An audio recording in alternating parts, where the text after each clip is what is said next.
Hello friends, मेरा नाम सोनी है और मैं आज आपको मेरी कहानी सुनाने वाली हूँ। तो आप सभी वीडियो को पूरा जरूर देखना और मेरे इस चैनल को सब्सक्राइब जरूर करना ताकि कि मैं आपके लिए और इंटरेस्टिंग वीडियो स्टोरी बनाऊं। एक जंगल में सोनी नाम की चिड़िया अकेली ही अपना जीवन यापन कर रही थी।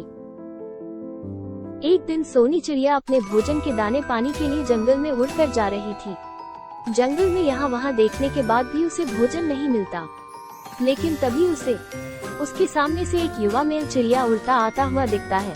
सोनी चिड़िया उसे देखते ही उस पर मोहित हो जाती है और उससे मन ही मन में प्यार करने लगती है। कुछ दूर आगे जाने के बाद सोनी चिड़िया अपना खाना पीना ढूंढना सब भूल जाती है और फिर सोनी चिड़िया जंगल में उसके पीछे पीछे घूमने लगती है। बहुत देर उसके पीछे घूमने के बाद सोनी चिड़िया उस मेल से बोलती है, सुनिए, मुझे आपसे कुछ बात करनी है। क्या आप मेरे साथ मेरे घर चल सकते हैं? मैं भी घर से अकेली हूँ, मेरे घर पर कोई नहीं है। और वह मान जाता है और सोनी के घर जाने लगता है, क्योंकि उसका भी इस जंगल में कोई पहचान का नहीं था। दोनों के सोनी चिड़िया के घर पहुँचने के बाद सोनी चिड़िया उस मेल चिड़िया से पूछती है, सुनिए, मेरा नाम सोनी है और मुझे आपसे कुछ बात करनी थी, इसलिए मैं आपको आज अपने घर लेकर आई हूँ। यदि आपको बुरा ना लगे तो क्या मैं आपसे कुछ बोल सकती हूँ? जी जरूर, आप मुझसे कुछ भी बोल सकती है। सुनिए, आपका नाम क्या है और आप कहाँ से आए हो, मुझे पहले ये बता दीजिए। मेरा नाम रोनी है और मैं बहुत दूर के जंगल से आया हूँ। मैंने आपको जंगल में जब से देखा है, मैं आपसे प्यार करने लगी हूँ और आपसे शादी करना चाहती हूँ। क्या आप मुझसे शादी करोगे? लेकिन आप मुझे जानते नहीं हो, मैं कौन हूँ, कहाँ से आया हूँ, क्या करता हूँ, आप मुझसे शादी कैसे कर सकते हो फिर? अब जानना मेरे लिए कोई मायने नहीं रखता, आप मुझसे बस शादी कर लीजिए, फिर हम जंगल में दोनों हंसी खुशी रहेंगे। और रोनी शादी के लिए मान जाता है और दोनों की शादी की खबर पूरे जंगल में फैलने लगती है। सोनी की शादी की बात सुनकर उसके पड़ोस में रहने वाली एक चिड़िया अपने पति से बोलती है, आपने सुना सोनी शादी कर रही है?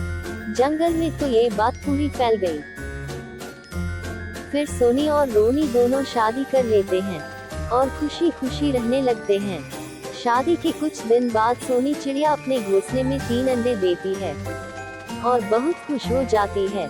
लेकिन खुशी के साथ साथ सोनी को एक टेंशन और था, क्योंकि उस दिन रोनी सुबह से लेकर अभी तक घर वापस नहीं आया। इसीलिए सोनी को इस बात की टेंशन बहुत खाई जा रही थी। तभी सोनी की पड़ोसन सोनी के पास आती है और सोनी से बोलती है, सोनी, तुम्हें पता चला कि रोनी अभी तक घर क्यों नहीं आए? क्योंकि वह यह जंगल को छोड़कर चला गया है। ये सुनने के बाद सोनी चिड़िया रोने लगती है।